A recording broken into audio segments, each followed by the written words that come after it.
When Jesus saw the crowds, he went up the mountain, and after he sat down, his disciples came to him. Then he began to speak and taught them, saying,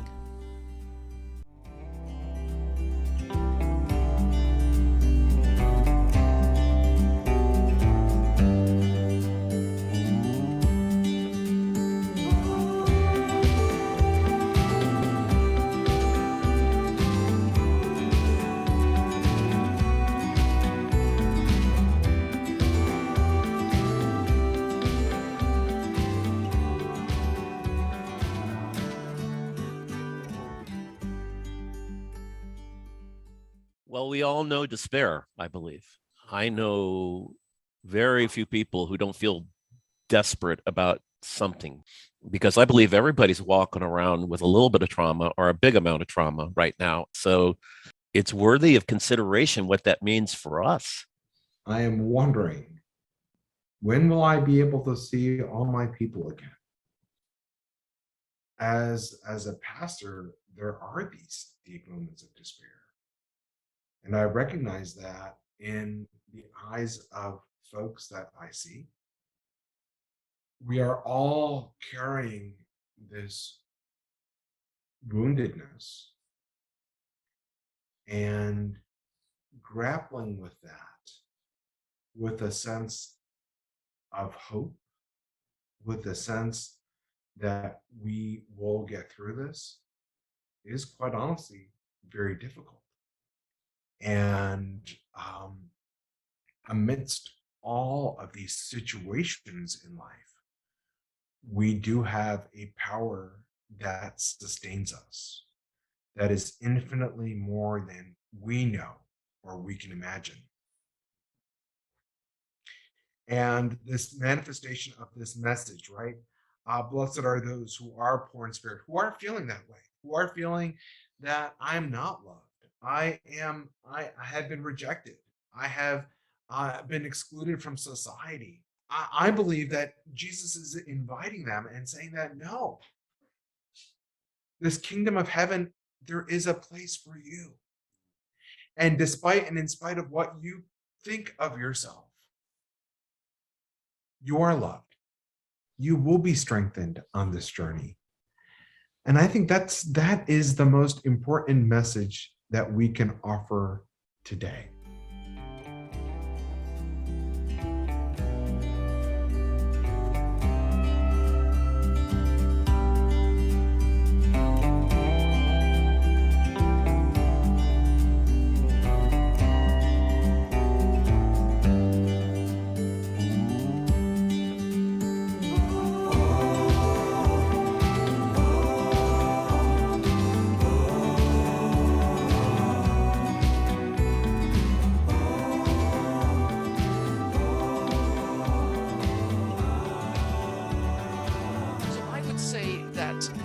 There's light and dark in Matthew's gospel. There's a lot of weeping and wailing and gnashing of teeth.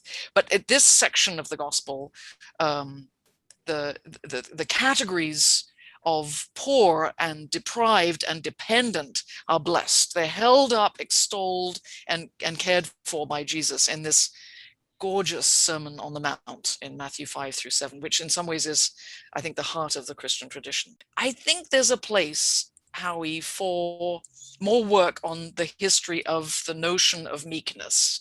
I think that meekness manifests itself from time to time in, well, I've talked about it in what I've written as a disciplined calmness, So for example, you don't wake up in the morning and say, I'm going to be meek today.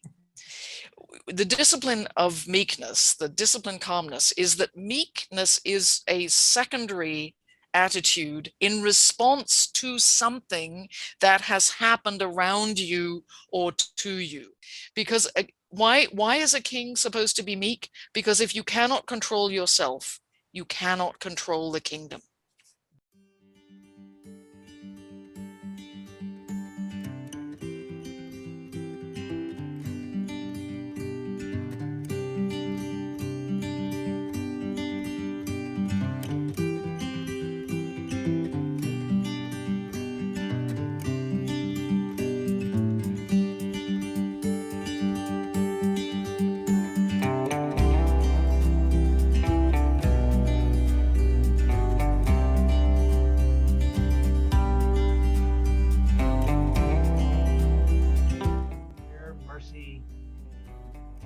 must rest. If we're called to be merciful in order that we may receive mercy, it implies that we all need it.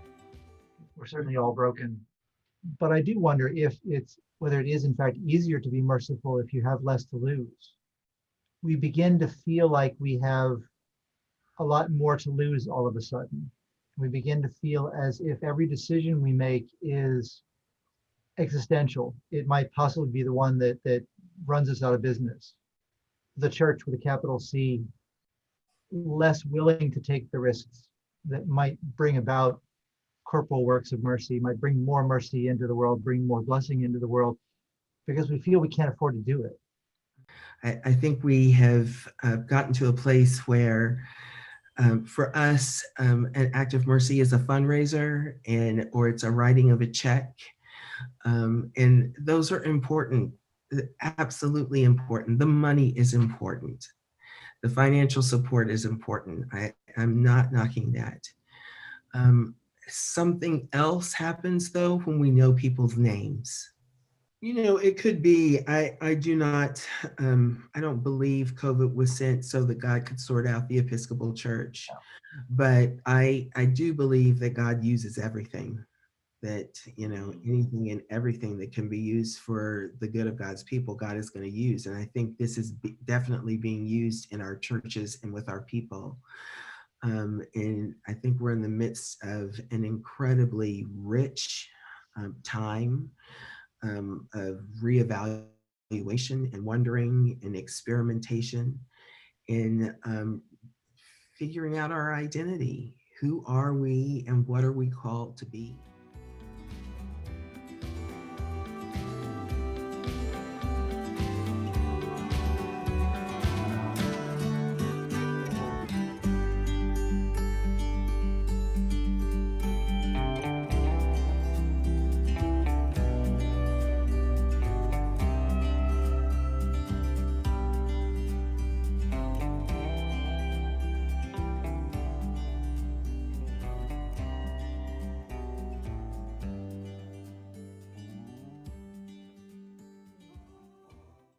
There's a sense in which each of the blessings of the Beatitudes circles back on itself. That each of them, each of them is gorgeous or at least striking and powerful in isolation. But you add them up and they become more than the sum of the parts. There becomes, I think, this kind of implicit whole that each of them is pointing to, that has something to do with the reign of God and something to do with what blessedness. So Jesus has told me that, the meek shall inherit the earth. I'm meek. Here's the earth. What happens now? And this is one way of thinking about the character of discipleship, isn't it? That we're called to be citizens of this world which is still coming into being. And by behaving as members of that different community which God's called into being, we change the world in the process and change ourselves in the process. That's a kind of one paradigm of discipleship. I think he's saying that here the reign of God has the capacity to be a means for bringing reconciliation. So I would actually think that you should be practicing the work of reconciliation in whatever realm or whatever venue it is that you find yourselves able to be doing so. This isn't simply about telling other people what to do. I think this is about working out how to foster reconciliation in whatever level.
join with us as we climb up the mountain to sit by Jesus' feet and learn about what he would have us to know.